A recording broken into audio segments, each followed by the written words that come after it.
Hola, bienvenidos a este nuevo episodio de Hablemos de Todo con Pablo. Si ya llegaste hasta aquí, te doy muchas gracias y te doy una cordial bienvenida. Vamos a entrar a la segunda parte de lo que nunca conté.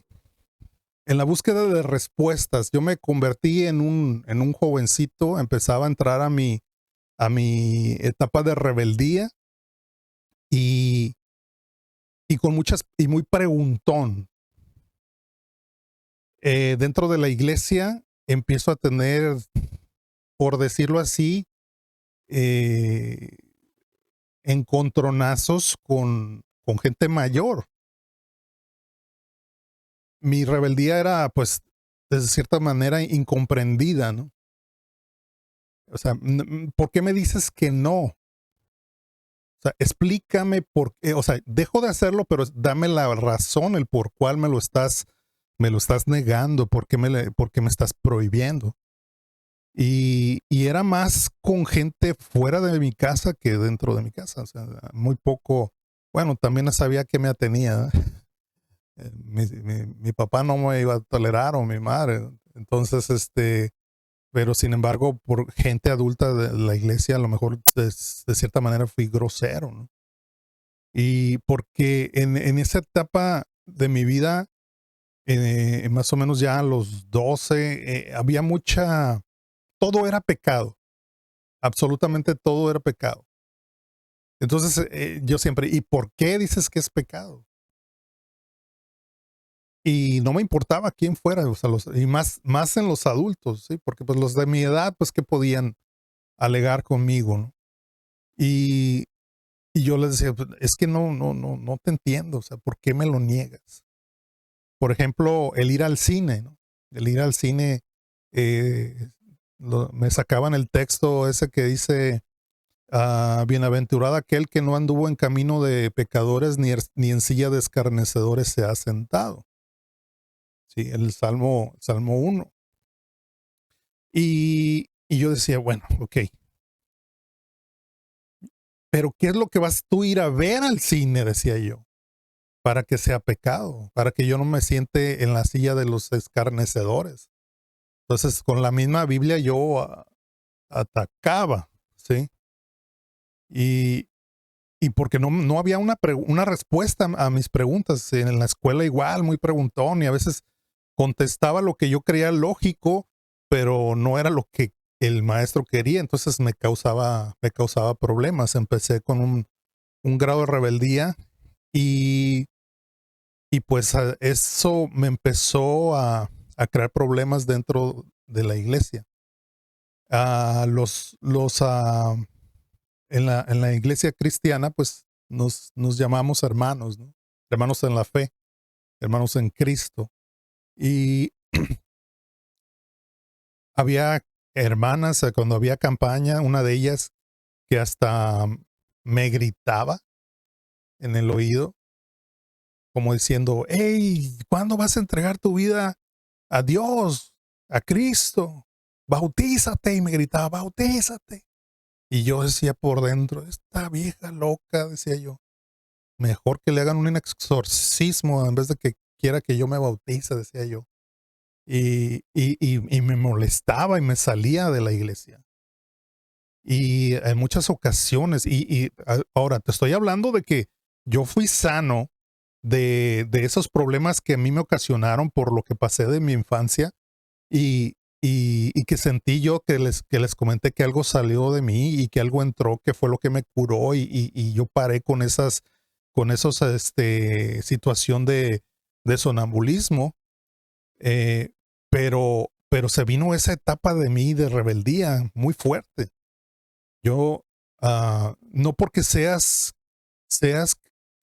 vengas de una familia totalmente cristiana, en el caso mío, pues no era totalmente cristiana, pero la balanza se inclinaba más hacia el cristianismo y eso no significaba que yo era cristiano. O sea, ¿por qué? Porque a partir de que tú ya te conviertes digamos, puedes ser hijo de cristianos, pero la decisión la tienes tú.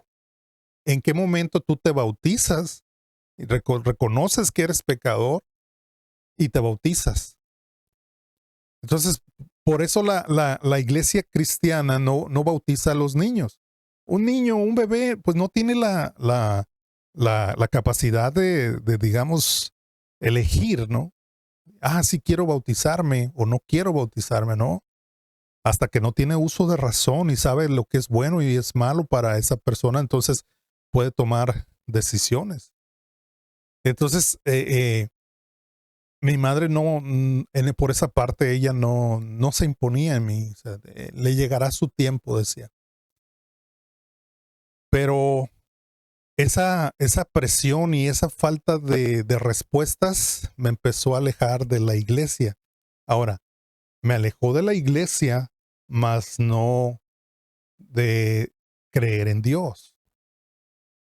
Aunque no tenía una muy buena relación con Dios, sí, que no era una persona de mucha oración, pero sabía que en momentos de dificultad, cuando yo clamaba en mi pensamiento o literalmente lo hablaba y clamaba por un problema o un peligro, yo me sentía protegido, pero por el ambiente en el que yo vivía, ahí era donde las cosas no estaban funcionando para mí.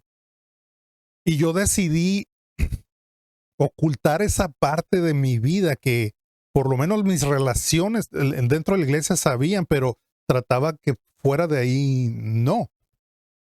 La única que revelaba lo que yo no quería que supieran, era una tía muy querida que ya partió con el Señor también, hermana de mi papá, y me decía, mijo, tú eres aleluyita. Decía, tú no hagas eso porque tú eres aleluyita. Entonces, y yo, oh, tío, si supiera que era Aleluyita 007, nomás sabía yo, ¿no? Entonces, pero eso me empezó a alejar, ¿sí? De la iglesia. Y entro en una etapa de esa rebeldía, pero estaba yo ya en la secundaria y me empiezo a hacer popular. En el sentido de que, no sé, empiezo a tener muchos amigos y de repente sale que había elecciones, sí, para eh, digamos, el movimiento estudiantil ahí, las planillas, aquellos que están familiarizados con eso. Y, no, pues que éntrale que para que seas el candidato a presidente de la secundaria y eso. Dije, ¿será? Y lo hago y gano, ¿sí? Entonces todavía me sentía como con poder, ¿no? Empezaba yo a hacer cosas que no es acostumbrado dentro pues, del cristianismo, por ejemplo, las fiestas, ¿no? Nunca probé las drogas, sí, gracias a Dios. ¿Por qué? Porque siempre había ese temor que mi madre me había inculcado, pero sí, por la organización de eventos y a mi papá le estaba ya yendo muy bien y pues dentro de donde él se movía, pues yo le pedía aportaciones para la escuela y él las daba, entonces pues todavía como dicen por ahí, me echaban la bolsa los maestros también. Y llegó un punto digamos que la influencia que yo tenía sobre el consejo estudiantil y maestros, que pues me hice una novia, ¿no? Y salió con bajas calificaciones. Y me dijo el maestro, me dijo, hey, fulanita no va a pasar. Dice, va a tronar. Dice, no estudió. Y ya le dije, y yo con mucho acá, ¿y qué necesitas para que ella pase? Y pues total que yo había sacado buenas calificaciones en esa materia y, y le dije, ¿sabes qué? ¿Cuántos puntos le faltan? Así como muy bravo yo. No, pues no va a pasar, por lo menos unos dos. Le digo, rebájalos de mi calificación y dáselos a ella. Así yo, muy acá, ¿no? Y pues sí, así pasó. Pero yo ya estaba alejado de la iglesia, sí, en esa rebeldía. Y luego, previo a eso, mi hermano Omar pues decidió abrirse camino en su vida y se fue para Estados Unidos. Y eso a mí me afectó más porque yo a él lo veía pues como mi segundo padre, a mi hermano protector y ya no lo tenía. Entonces de, yo sentía mucha protección por él cuando él estaba cerca de mí, que nadie se podía pasar de listo, ¿no? Y sentía mucha seguridad cuando él estaba conmigo y cuando ya él decidió irse, que se despidió de mí, ahí ya yo dije, ¿y ahora qué voy a hacer? ¿A quién me va a proteger? Decía yo, ¿verdad? Pero sin embargo, yo me oculté en todo esto y vi que me sentía fuerte e influyente, y empiezo. Entonces, pues las cosas a lo mejor no iban a parar bien, pero siempre Dios tiene un propósito para cada uno de nosotros. En el caso mío, pues no digo que el propósito, darle gracias a Dios porque me salí del camino, no, no, pero había un propósito más adelante que se los voy a contar. Entonces, eh, una vez que ya yo estaba, digamos, muy rara vez iba a la iglesia y todo eso, pocas preguntas, y yo decía, bueno, ¿por qué no me dejan a ir a una discoteca, ¿no? A un antro, como dicen ahora? Y bueno, pues yo quise ir a antros y lo hice. Entonces empezaba a hacer cosas que se me prohibían y yo las hacía. El cine, yo voy al cine. Entonces, como para, no sé a quién estaba retando, ¿no? Y bueno, cometí errores, pero ah, mi novia, que ahora es mi esposa, gracias a Dios, eh, ella sale embarazada. Entonces, dentro de la iglesia, decía, no, mi madre dice, no, pues te vas a tener que casar, vas a responderle a esa muchacha. Yo, un jovencito. Y yo nunca le dije que no, porque pues yo la amaba y la amo, ¿no? Y, y le dije a mi mamá, le digo, pero es que yo necesito hacer otras cosas. Y entre esas cosas, pues yo quería ser militar porque llegó el tiempo que yo podía hacerlo, ya cuando había terminado la secundaria. Pero los planes de Dios eran otros. Entonces yo aplico, me voy a la Fuerza Aérea en Guadalajara para las pruebas de ¿cómo se dice? Para iniciar, sí, sí, hacer los exámenes de admisión, la palabra. Y ya después, terminando eso, pues era un adiestramiento en la Ciudad de México por un tiempo para iniciar la carrera en el colegio militar. Y yo estaba súper entusiasmado con eso, pero pues ya estaba eso oculto de mí, ¿no? De que mi novia estaba embarazada. Y ya estaban los trámites, ya había hecho todo, ya necesitaba yo nomás ir a presentarme a unos exámenes, me había preparado muchísimo, mi papá me ayudó porque él era muy bueno para enseñar y sobre todo matemáticas y me preparó y dice, ya, estás listo, ¿no? Un día previo voy, me despido de mi novia, ella estaba de acuerdo en lo que yo quería hacer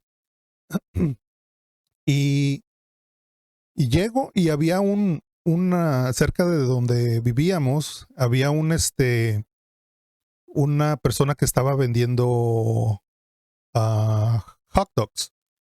Y pues yo con hambre llegué, iba en el camión, me bajé, pero cerca de ahí estaba una alcantarilla de aguas negras. Pues yo con el hambre, yo lo que veía era la comida, no el agua que pasaba por ahí. Y pues resulta que eso afectó a la comida que estaba ahí. Comí y llego a la casa, pues prácticamente a preparar mis cosas porque al siguiente día tenía que viajar a Guadalajara. Y empecé con una incomodidad. Y en la mañana me despido de mi mamá, le digo, pues ya me voy, mamá. Le digo, mi padre ya se había ido a trabajar, recuerdo. Y cuando ella me da el beso para despedirme, pues las madres conocen perfectamente a sus hijos. Y al yo, mi mejilla tocar su mejilla, me dice, ¿tienes temperatura? Le dije, no, sí, tienes temperatura. Dicen, espérate, no te vayas, yo me voy contigo. Le digo, ¿cómo crees? Le dije, ¿cómo crees que te voy a llevar al cuartel, a la Fuerza Aérea? Le digo, no, no, no. No, aparte el bullying, dije.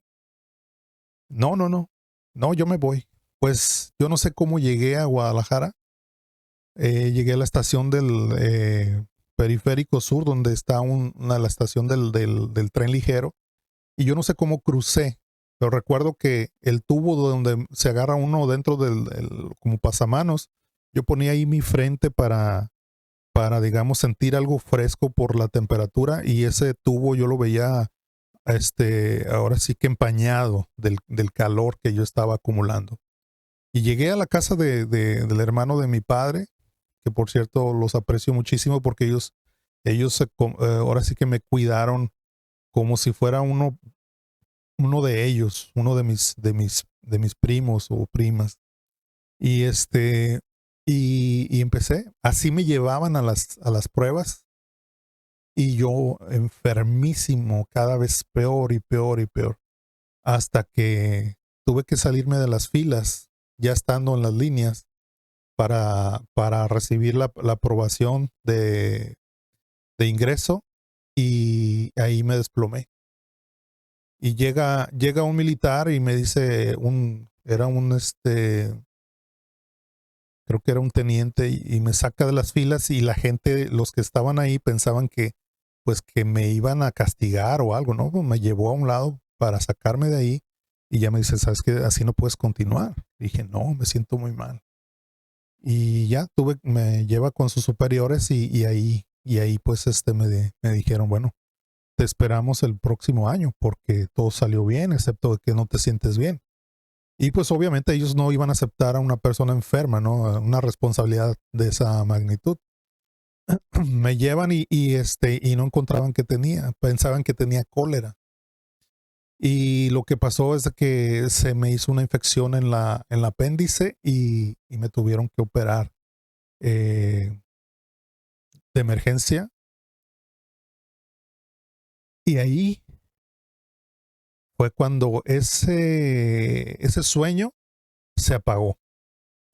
Se apagó porque en el ejército no, por lo menos en el tiempo cuando yo quería estar, no podías, no, las personas no podían tener ni piernas cascorvas, ni tatuajes, ni cirugías. Cirugías de ese tipo. Y pues yo dije, me voy a poner bien y me regreso, ¿no? Primero me dio una hepatitis que, olvídense, casi me mata. Me puso pero flaquito. Y cuando dije, ya la voy a salir, la voy a librar, y tómala, me operan del apéndice. Entonces, ahí fue cuando se reveló, y le dije lo que a mi madre y a mi padre, que pues mi novia estaba embarazada. Y dijo mi madre, con razón te están pasando estas cosas. Dice, Dios no quiere que te vayas, porque tú tienes una responsabilidad que tienes que atender. Y pues sí, así fue. Atendí eso, y mi padre me dijo, bueno, pues se te acabaron los privilegios, ahora tienes que trabajar para obtenerlos y para mantener a tu mujer y a quien viene en camino, pero también no vas a dejar de estudiar. Entonces, al principio, pues me dio un poco de chance porque me acomodara, empecé a estudiar, y luego él me ayudó con un trabajo que me consiguió. Entonces estudiaba y trabajaba. En las mañanas estudiaba, y en las tardes, perdón, al revés, en la mañana trabajaba y en las tardes estudiaba. y pues todo parecía bien hasta que nace mi hija. Nace mi hija y empezamos a notar que ella al casi el año, cuando ya un bebé empieza a querer caminar, ella la metíamos en la nadera y ella como que renqueaba de una piernita, ¿no? Y empezamos a notar eso y un día la levanté y al abrazarla le sentí un tronido en su piernita y gritaba y lloraba poquito y su propia hija. Y hice una muy bonita amistad con ella y con mi familia, mis hermanas. Mi hermano pues ya está en Estados Unidos. Y pues por la inexperiencia y todo, yo no tenía seguro social. La operación iba a ser muy costosa y pues no no las ingeniamos. Ahora sí que alguien me ayudó para que yo pudiera obtener seguro social. Y de esa manera operan a mi hija. A ella le pusieron un calzoncillo de yeso con las piernas abiertas. Y solamente una pierna la podía mover de la rodilla para hacia el pie y el otro totalmente enyesado en la parte donde fue la cirugía. Y lo triste de esto es que ella, como ella ya caminaba, y me acuerdo que le compramos como una jirafita de ruedas, entonces de repente la inmovilizaron y ya no, veía su juguete, pero ya era imposible que ella pudiera subirse por la condición que tenía. Entonces, ¿cómo le explicas a un niño, a una niña, a un bebé, que pues no se puede más y que no se sabe cuál es el futuro? Y eso llevó a mi esposa a una situación, o nos llevó más bien a empezar a madurar. Muy jovencitos, pero empezar a madurar, a sufrir, ya no por lo que nos sucediera a nosotros, sino porque una parte tuya se estaba doliendo. Y aunque ella no, ahora no recuerda esa etapa de su vida por su edad, su corta edad, pero fue un proceso de transformación de ambos, tanto de mi esposa como yo, ¿verdad? Y sí, después de las cirugías, les volvieron a sacar radiografías y pues le dijeron que no había quedado. Entonces,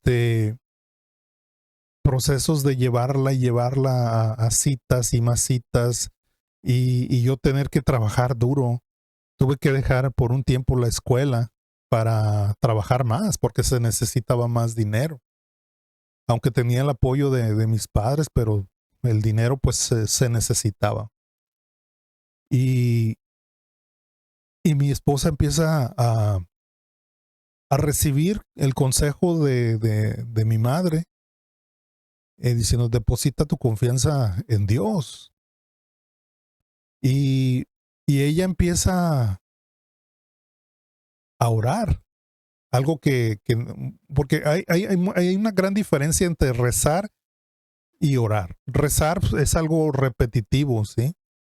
Y también no me lo tomen a mal. O sea, yo sé que en ocasiones, yo puedo repetir 10, 20, 30 veces un texto a medida de conectarme con Dios. Es una manera por decirlo así, un rezo, pero la oración es la que sale del corazón, la que son tus propios pensamientos, tus propias palabras, lo que vas a expresar.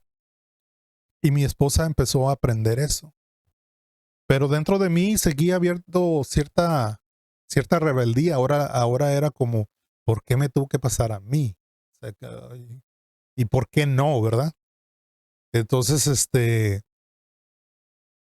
empiezo yo a pasar este proceso en mi vida y yo me refugiaba en el trabajo y mi esposa pues atendiendo esa necesidad y yo tratando de ser lo más proveedor. Llegó un tiempo que trabajaba yo tanto que solo nos veíamos un fin de semana cada mes, porque trabajaba fuera yo de la ciudad.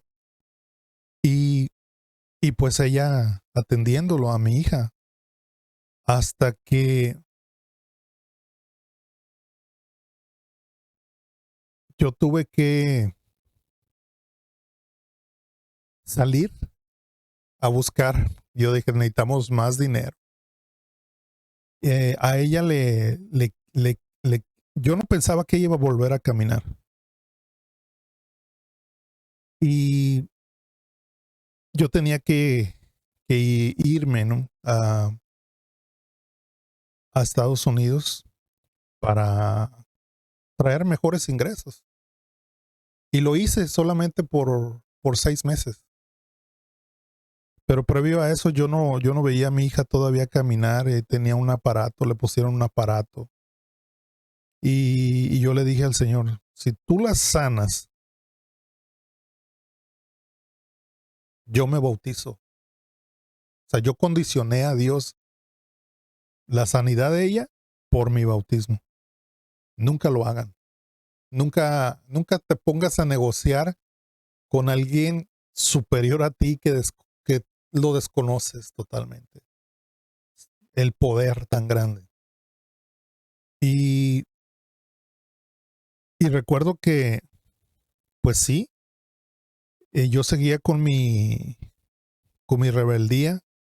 Me recuerdo, iban a visitar iban a la casa personas de la iglesia que mi mamá conocía y le daban estudios bíblicos a mi esposa. Cuando yo los escuchaba que iban a llegar, me encerraba en el cuarto, yo no quería saber de ellos. Groseramente, todavía yo como peleado, ¿no? Me sentía como que me habían presionado, no sé, pero yo no quería saber de ellos. Y ella estaba recibiendo los estudios bíblicos. Pero sin embargo, en privado sí hablaba con Dios, ¿sí? Que sabía yo que él escuchaba y yo le dije eso a Dios. Y recuerdo que un día, estando mi hija a la par de mí, ella con el aparato y en una de esas se me descuida, yo ya le había hecho le había dicho eso en privado a Dios. Y ella se quita el aparato y empieza a caminar sin el aparato en frente de mí. Yo pensé que se iba a caer y no empezó a caminar muy bien. Y esa fue la confirmación de irme que la sanó, pero solamente lo sabía yo, sí, en ese sentido. Voy a Estados Unidos y ah, pues no aguanté porque yo quería tener, ya era otra necesidad estar con mi familia, ¿no?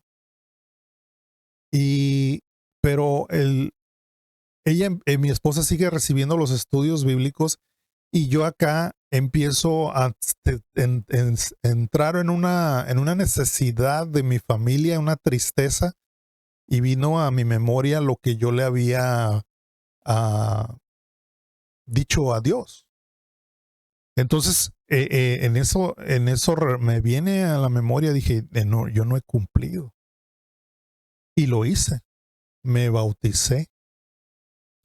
Pero previo a eso, mi esposa se bautizó primero que yo en México y yo en Estados Unidos. Entonces, cuando nos reencontramos como dos personas con algo diferente que compartir, ¿no? A la vez una misma creencia. Y fue bonito. En eso, ella necesitaba mi hija necesitaba ser operada, porque no había quedado todavía bien. Ella usaba el aparato todavía. Y le sacan unas radiografías y dicen, ¿sabes qué? Pues sí, necesita cirugía. Y, y yo me mantenía serio. esto me estaba haciendo madurar en algunas áreas de mi vida, no en todo. Y mi esposa, pues, con esa angustia, al punto de que fuimos a Guadalajara ya para cirugía y me acuerdo que ella ya podía caminar sin el aparato y estamos afuera de quirófano y la meten. Mi esposa y yo por la ventanita viendo cuando se la llevaban. Eso es muy duro ver a un hijo que va a entrar en cirugía. Y no pasaron 20 minutos o no recuerdo. Y yo veo que sale caminando mi hija hacia con nosotros. Y lo primero que le dije a mi esposa, le dije, se les bajó. Dije, ahí viene caminando. Yo creo que se distrajeron y se les bajó de la camilla. Y ya hablaba poquito, tenía ella unos 3 años. Y dice, no me van a operar. Dije, ¿cómo que no te van a operar? Y detrás de ella venía el cirujano, ¿no? Y ella dice, no la vamos a poder operar, dice, porque ya para operarla, pues detectamos que está resfriada y es peligroso anestesiar con una persona que tiene resfrío por la cuestión de la coagulación.